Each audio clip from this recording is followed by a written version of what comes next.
আসসালামু আলাইকুম ওয়ারাহমাতুল্লাহ। প্রত্যেকটা পুরুষই একজন আদর্শ স্ত্রী পেতে চায়, কেননা একজন আদর্শ স্ত্রী পারে পরিবারকে জান্নাতের টুকরা বানাতে। স্ত্রীর কিছু বৈশিষ্ট্যের কারণে স্বামী তার প্রতি বেশি আকৃষ্ট হয়, মহব্বত ভালোবাসা বেড়ে যায়। স্বামী তাকে ছাড়া অন্য কাউকে কল্পনাও করতে চায় না।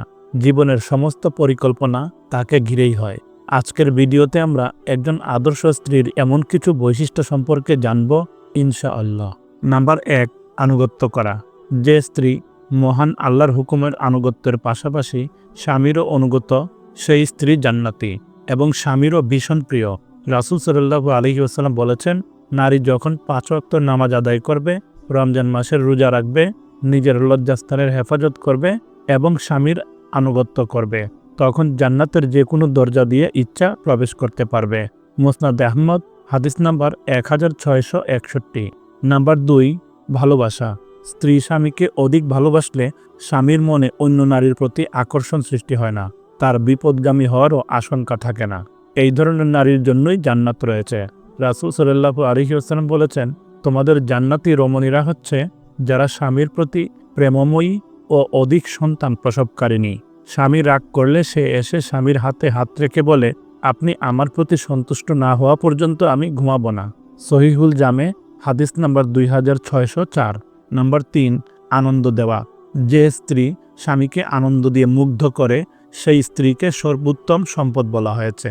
রাসূল সাল্লাল্লাহু আলাইহি ওয়াসাল্লাম বলেছেন, আমি কি তোমাকে মানুষের সর্বোত্তম সম্পদ সম্পর্কে অবহিত করব না? আর তা হলো নেককার স্ত্রী। সে অর্থাৎ স্বামী তার স্ত্রীর দিকে তাকালে স্ত্রী তাকে আনন্দ দেয়, তাকে কোনো নির্দেশ দিলে সে তা মেনে নেয়। সে যখন তার থেকে অনুপস্থিত থাকে তখন সে তার সতীত্ব ও তার সম্পদের হেফাজত করে। আবু দাউদ, হাদিস নাম্বার 1664। নাম্বার ৪, সান্ত্বনা দেওয়া। আদর্শ ও গুণবতী স্ত্রীর বৈশিষ্ট্য হল বিপদে স্বামীকে সান্ত্বনা দেওয়া ও স্বামীর অবস্থা বিবেচনা করে কথা বলা। আনাস বিন মালিক রাদিয়াল্লাহু আনহু বলেন, আবু তালহা রাদিয়াল্লাহু আনহুর এক ছেলে মারা গেল। উম্মে সুলাইম পরিবারের সদস্যদের বললেন, আমি না বলা পর্যন্ত আবু তালহাকে সন্তান মৃত্যুর কথা কেউ বলবে না।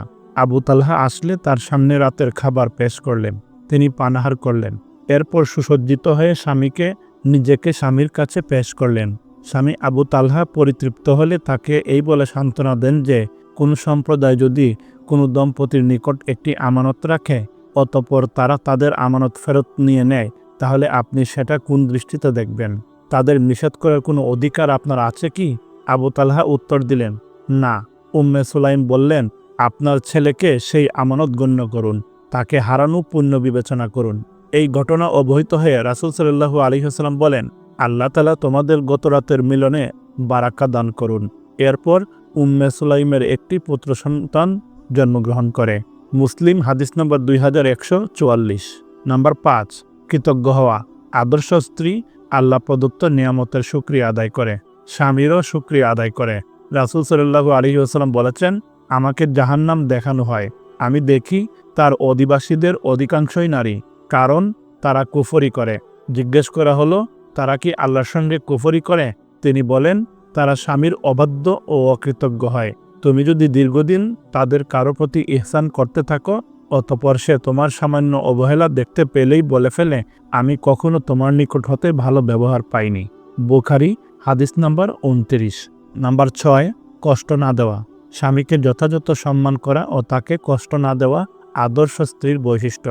রাসূল সাল্লাল্লাহু আলাইহি ওয়াসাল্লাম বলেছেন, যখন কোনো নারী তার স্বামীকে দুনিয়াতে কষ্ট দেয়, তখন জান্নাতের হুরদের মধ্যে যে তার স্ত্রী হবে সে বলে, হে অবাগিনী, তুমি তাকে কষ্ট দিও না, আল্লাহ তোমাকে ধ্বংস করুন, তিনি তোমার কাছে আগন্তুক, অল্প দিনের মধ্যেই তিনি তোমাকে ছেড়ে আমাদের কাছে চলে আসবেন।